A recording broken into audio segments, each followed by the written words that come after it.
Hey everybody, welcome back. My name is Mel and today we're going to talk about the series that I started in 2022. I think there are 47 of these out of the 119 series that I had going as of 2022. I have DNF'd some, completed some, gotten up to date on some, and that will be coming in a different video. But today I just wanted to talk to you guys about the ones that I started because I went a little rogue. I started way too many and I did not complete nearly enough. So I guess let's just talk about the ones that I have going right now. I will kind of go over what my status is of each series that I started this year, but I will also have, like I said, a separate video on the ones that I completed, got up to date on, and DNF. These are only including the series that I started in 2022. I guess let's just jump in. These aren't in any real particular order. They're just in whatever order I decided to put them on my spreadsheet. The first one is the Glass Immortal series by Brian McClellan. I started with In the Shadow of Lightning. That's currently the only book out this year. It is a flintlock series where there's like guns and things like that, but it's a world where people can ingest certain glass and it will give them different powers, but only certain people are able to ingest the glass and only certain people are able to ingest a lot of it. It's more of a small, minute thing for most people, and they can get basically super abilities. And we have a guy that has always wanted to shuck his responsibilities, and when magic starts to disappear, he has to go back and resume his position as Prince of the Realm. I enjoyed this one. The magic system was very Mistborn meets Jade City,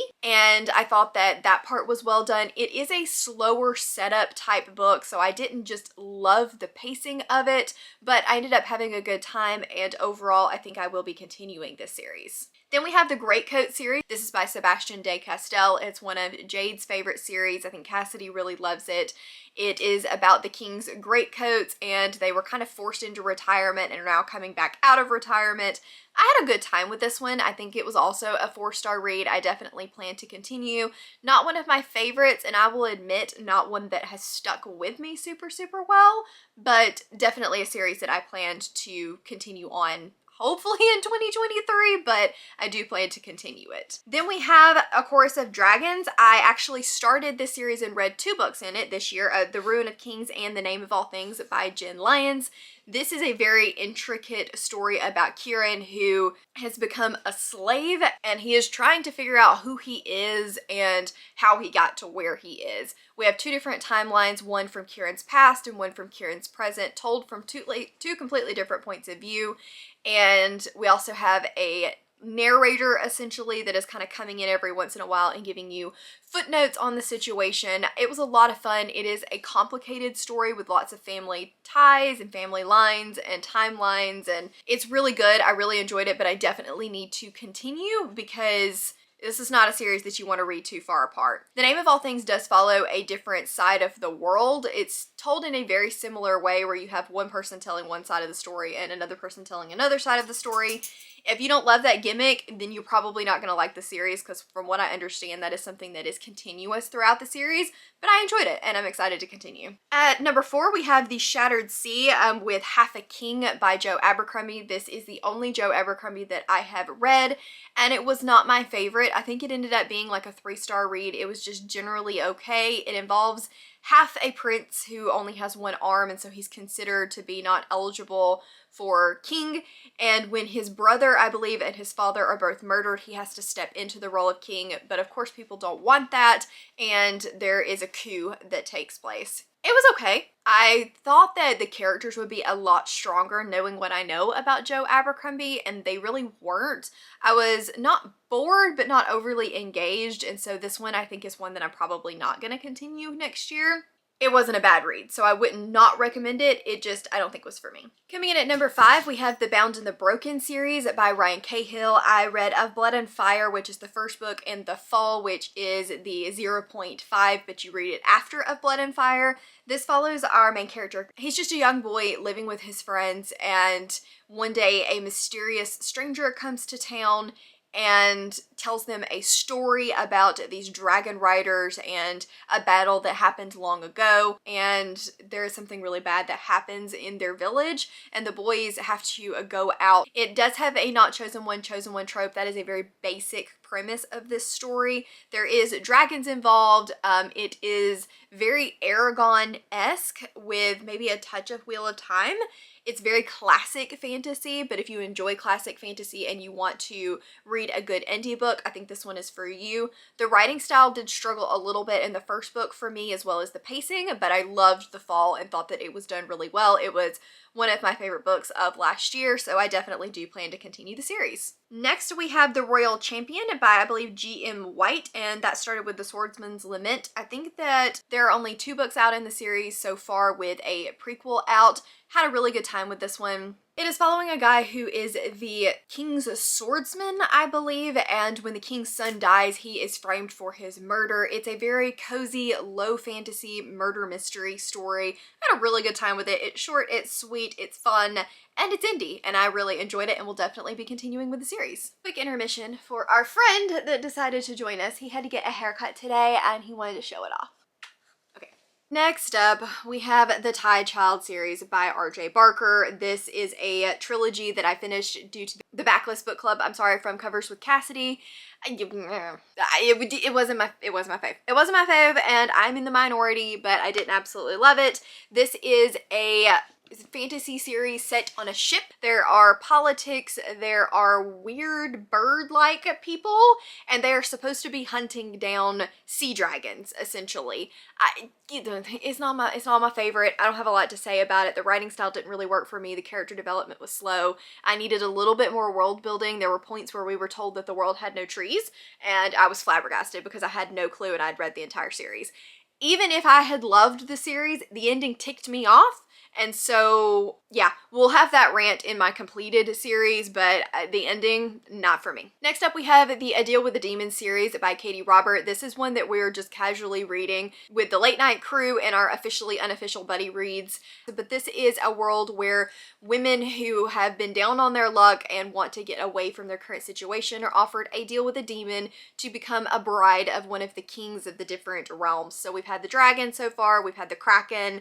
I think that we're getting a succubus, we'll get one of the demons. So lots of different points of view. They're entertaining, they're fun. They're not really my favorite, but I'm gonna continue because they're just fun to all read together. Next up, we have the Mind F series by S.T. Abbey. This is a series following a female serial killer who is looking for revenge and the FBI agent that she falls in love with. This is a very Criminal Minds meets romance meets Dexter kind of situation, and I had a really good time with it. I did complete, there are 5 novellas. I completed them all within a weekend. Highly recommend. They're a great time. Not as smutty as I would have thought, a lot more thriller than they are romance, but still had a really good time with them. Then we have the Brutal Birthright series. I started this and got, I believe, 4 books in this year. This is by Sophie Lark. It follows multiple mob families and how these politics and inner workings are between all of the mob families.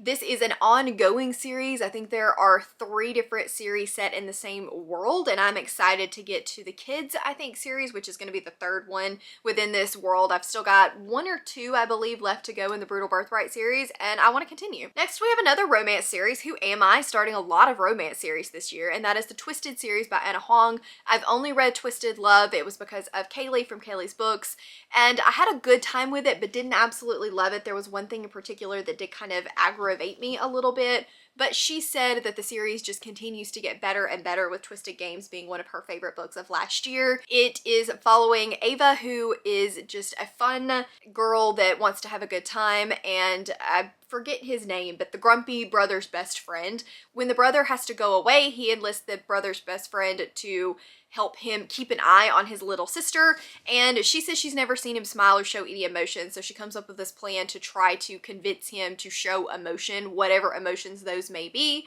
and they fall in love. So I enjoyed it. Then we have one that I have no intention and never had any intention of continuing, and that is the Creature Cafe series. This is just a bunch of short KU novellas. I read 1 for the 72 Hours in the Smut Den. That's all I plan to read. It is what it is. Moving on. Then we have the start of a series that ended up on my worst books of the year, and that is the City of Dusk series by Tara Sim. Unfortunately, this one should have worked really well for me, but did not at all. It is following a world where there are different, like, families and heads of families that all have different powers, and they all report to one god, but the gods have been locked away from this world and the world is dying because of it. It sounded really, really interesting, and I had a lot of hopes for it. I was told it was an adult book. Really, it's more young adult, and it reads that way. It just needed some work, some polishing, a lot more fleshed out. It was not the book for me, but I'm somewhat curious about the sequel. So we'll see if I decide to continue. I haven't really fully committed yet. I may let Cassidy be the guinea pig because I think she's going to continue. And if she loves it, then I probably will too. And next we have the Winnowing Flame series by Jen Williams. This is a trilogy that I also read and completed this last year for the Backlist Book Club. Apparently that's the only way that I'm going to finish series, is if a book club forces me to. This is set in a world that is dying. The tree god is dying, and we have vampires. We also have humans, but then we have the unknown alien race that comes every few millennia to try to take over this world. I thought it was a really good time. It was not my favoritist of series, but I did enjoy it. Sadly, they started really well and kind of went downhill a little bit for me, but I enjoyed my time with them overall. Glad I read it, and I might read more from her in the future. Then we have The Burning Blade and Silver Eye by Django Wexler. Ashes of the Sun was on my favorite books of the year list last year. Obviously, I absolutely loved it. The final book in the series is actually not out yet. It comes out in February, and if you're a fan of Ashes of the Sun, I think that you are really going to enjoy the conclusion as well. I felt like the ending was a little bit rushed for me, but overall had a great time. This is set in a world where we've had a plague that has wiped out what once was the ruling race, and then we have a police force essentially that are more powerful than everybody else, and a lot of people don't think that they should be in power. We have siblings that are on opposite factions, one that is part of the rebellion and one that is part of this police force. It's a really cool story with a really cool world and magic system, and I loved my time with it and cannot wait to read more of Django Wexler. Then we have the Dark Iceland series by Ragnar Johansson. This is a translated Nordic noir series. I just read the first one, Snowblind. It's a guy that wants to be a part of a police force, and he gets the option to transfer to this small Iceland town. He decides to take it. Nothing has ever really happened there, and suddenly I believe that they have 2 murders that they have to solve. I had a good time with it. I'll probably continue. It's very cozy, slow, not a whole lot going on, but it was fun, and I think I'll continue. Then we have the Red Winter Chronicles by Ed McDonald. There's only one book out so far, Daughter of Redwinter, with the sequel, I believe, coming out this year. I enjoyed it. It's a paranormal fantasy about a girl that can see ghosts, and I had a good time with it. It wasn't my favorite. I felt like the pacing was a little bit off in certain places, but I'm curious to see how it continues, and I will probably read the sequel. Then we have the Dreamblood duology by N.K. Jemisin. This was also for the Booked and Busy from Aaron's book club, I believe. I did not love this series. I read The Killing Moon. I got halfway through the second book out of the duology and put it down.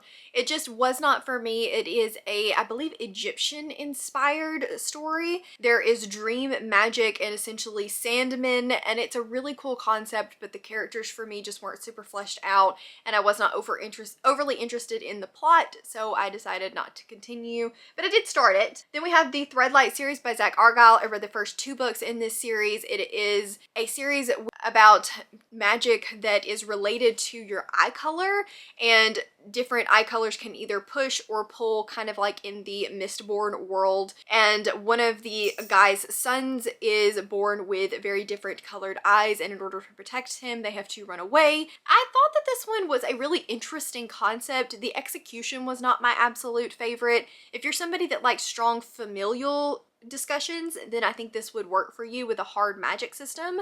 But for me, I just wanted more from it, I think, than it was giving. And so I'm not currently continuing, but I might, because I am curious to see how it ends. Then we have the Dawnless Knights. This is by Yuji Gutman, starting with The Winds of Strife. There's only 1 book out so far, and Yuji, if you're watching this, I need book 2 like really, really soon. I know there are things involving book 2, and he's working on it, but I'm impatient because I really, really enjoyed Winds of Strife. It is another hard magic system, but the magic system is involving emotion, and I had a really good time with it. The characters were interesting, the discussions were interesting. It was really, really fast paced, and I'm very excited to get to the sequel. Then we have the Likenias Trilogy. I started Shadows of What Was Lost back in March. I did reread it for the Catch-Up Book Club and am continuing on it this year. This is a complicated story about a young man who is supposed to have all of these powers, but he's not super successful at it so far. And when a stranger comes and tells him that he must leave and go to the far, I believe, north to this boundary to try to save the world, he decides to just take him at his word and go for it. It is a very adventure story, very reminiscent of The Wheel of Time, especially in the first book. They're not terrible, but I think I'm wanting more from it than it's giving me, but I am going to continue because it's for the Backlist Book Club, so I'm reading all of them, and I'm currently in the middle of book 2. Then we have the Timaru by Naomi Novik. I've only read His Majesty's Dragon. This is set in the time of the Napoleon Wars, where dragons are essentially used as weapons in the war. It's got a really interesting way of talking about the dragons. They are essentially characters in and of themselves. They're not just like a passive part of the story. The dragon is the character, and the relationship between this guy and his dragon is just really, really cool. It's very slow, very character driven, but I enjoyed it, and I do think I want to continue with the later books in the series. Next up, I read Faye Guardians by Lana Pekekrik. I think that's how you say it. This is a fantasy romance, and there are a lot of books out in the series. I've read the first 2 that are following the Wolf Shifters.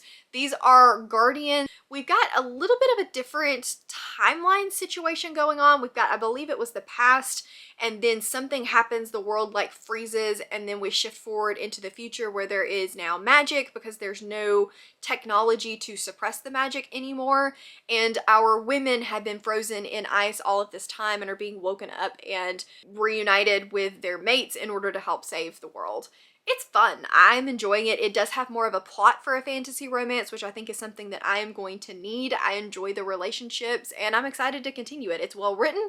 It's a good time. I don't recommend the audiobooks though. The audiobooks are not great. Then we have the Codex Alarak series by Jim Butcher. I have read a lot of the Dresden books and really enjoyed those, but this is his first like epic fantasy. It was recommended to me by Emma and William. I've only read the first book so far, Furies of Cauldron, but I really enjoyed it and I am excited to continue. It is about a young boy who does not have any Furies, and Furies, from what I can tell, are essentially these little beings, kind of like in the Stormlight Archive series, where they can do different things and can be commanded to do different things. There are like fire and water, earth, and all of them have different abilities depending on what element they are drawing from, and people usually have 1, maybe even 2 Furies that they can command, but our young character does not have any Furies. Then we also have another point of view. I believe it's Amara, who is basically one of the king's assassins, and I think that it's an interesting story. It does have a really, really, really long battle scene, which I did not love,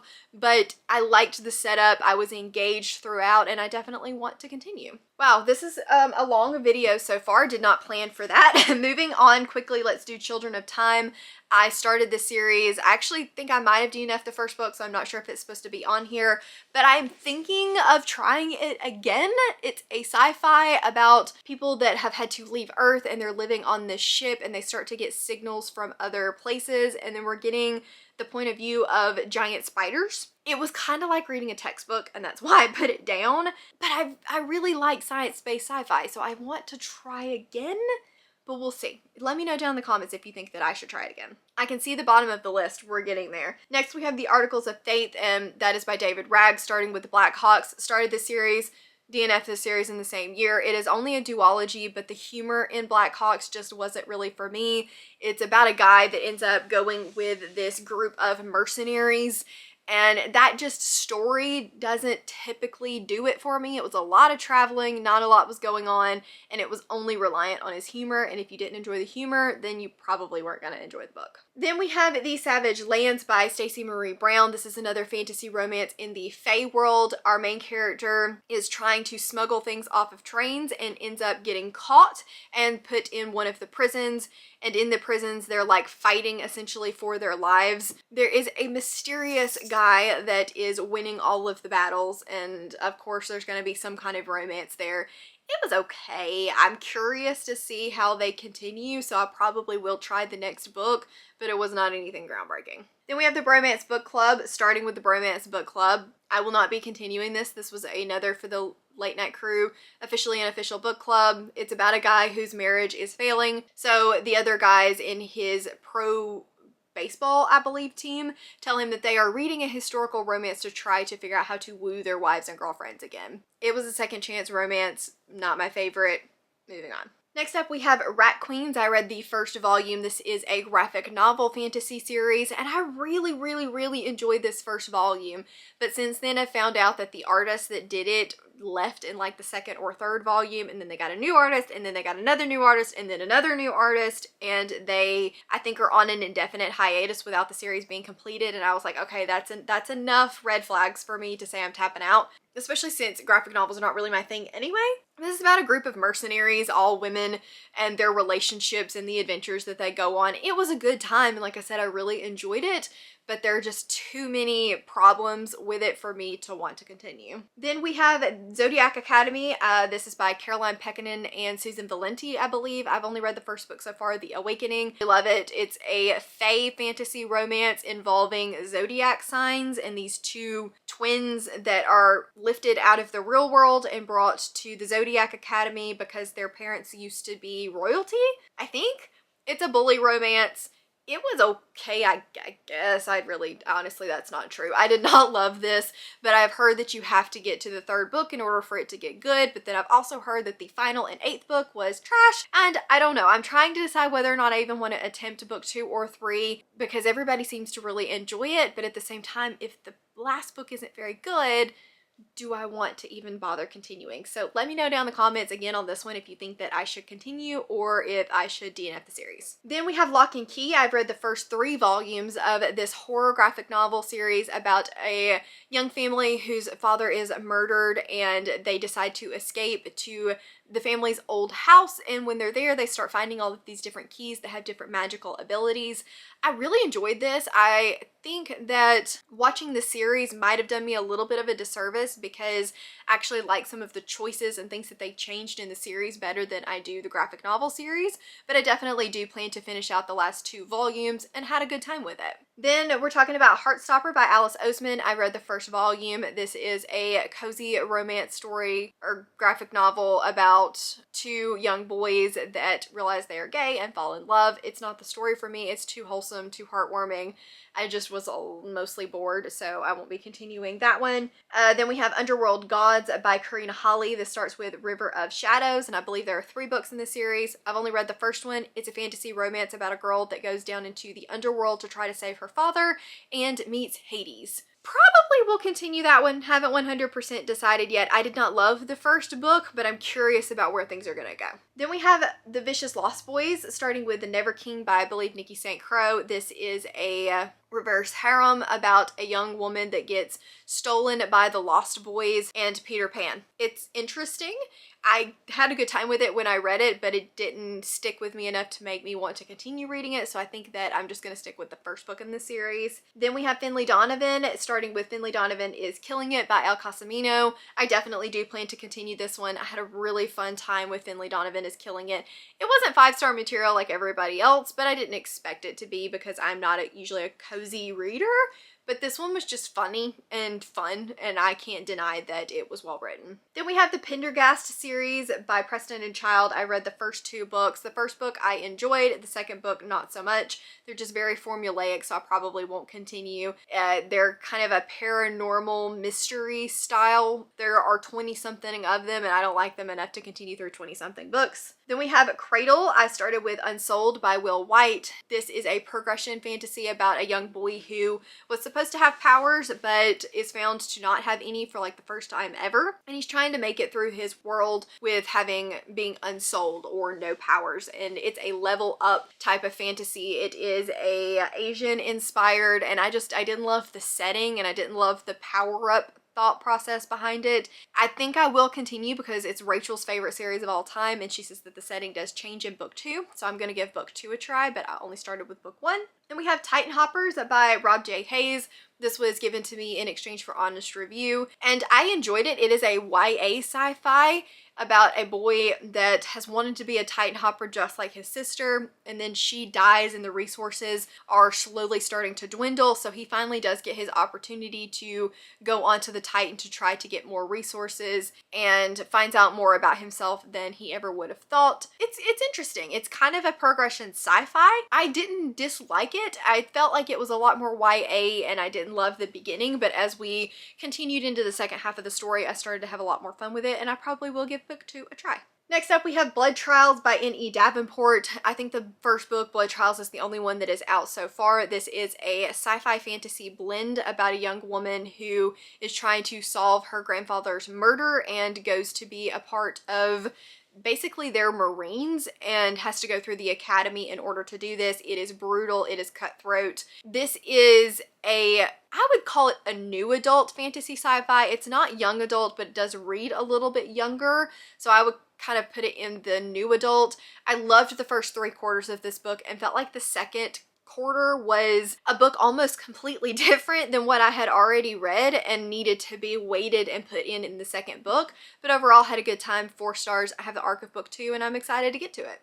Then we have Stay a Spell by Juliet Cross. I read the first one, Wolf Gone Wild, for a paranormal romance vlog back in October. This was gifted to me by Melissa, so thank you, Melissa. It's about a witch who falls in love with a grumpy werewolf, and the grumpy werewolf part of his shifter self is kind of locked into the back of his head, and he needs her help getting him unlocked and getting his sanity back. This was sunshine kind of, and that's not really a trope that I love, but I can see the promise in the author's writing, so I will continue and try different couples in future books. Then we have Silver Under Nightfall by Ren Chapeko. This is the only book out so far. It is a vampire epic fantasy with a little bit of a throuple romance. The first half of the book is very much so more fantasy. The second half is a lot more romance. It's about a guy who is a vampire hunter, and there is this new breed of vampires that is stronger and more deadly than ever before, and he's trying to figure out what is causing this and essentially get rid of them, and meets a princess and her fiance along the way and enlists their help. Then we have the Newsflash series. I read Feed. It was on one of my favorite books of the year. It is about a girl and her brother and best friend that are given the opportunity to follow around the presidential campaign, set in a dystopian world where there are zombies that were created accidentally by trying to cure the common cold. Then we have the Gravekeeper series by Darcy Coates. The first one is The Whispering Dead, about a young woman who has amnesia and she realizes that she can see ghosts. It is a very ghost whisperer type story. She's trying to help this ghost get past and go on to the next life, so we've got a little bit of a mystery in there. I didn't love this one. The amnesia was way too convenient and it was just not a little too cozy, I think, for me, but I'm kind of curious as to how it continues because Kaylee really loves this series, so might possibly continue. Haven't decided. We're down to the last 2. Next up, we have the Malazin series by Steven Erikson with Gardens of the Moon. Probably won't be continuing this series. Don't even know how to describe this series other than it is a very pretentious writing style, epic fantasy D&D situation with 12 books, and it's just a lot, and I didn't enjoy the first book to continue with that much a lot. And then we have The Cruel Gods, starting with The 13th Hour. This is by Trudy Skies, and it is set in a world where the gods have created this world just for the humans, and then they are in their own dimensions, and you have to be subservient to the gods, and the gods that created these people created essentially different races with different powers, and they all respond to just their own god. But of course, when you get that many people with that many different ways of thinking in one place, sometimes things can go horribly wrong. People start dying, and it is up to our 2 main characters to get to the bottom of it. Okay guys, so those I think are the 47 series that I started this year. Whoops, I probably shouldn't have done that, but here we are. Some of them I will be continuing, some of them I will not be. Some of them I've caught up on. Again, we'll talk about that later this week. But I hope you guys enjoyed this video. If there's any that I was kind of waffling on, let me know down in the comments if you think that I should continue these. And as always, you can find links to my Patreon, Instagram, Twitter, and Goodreads all linked down below. If you enjoyed this video, please give it a big thumbs up and subscribe if you want to, and I will see you guys in the next one. Bye!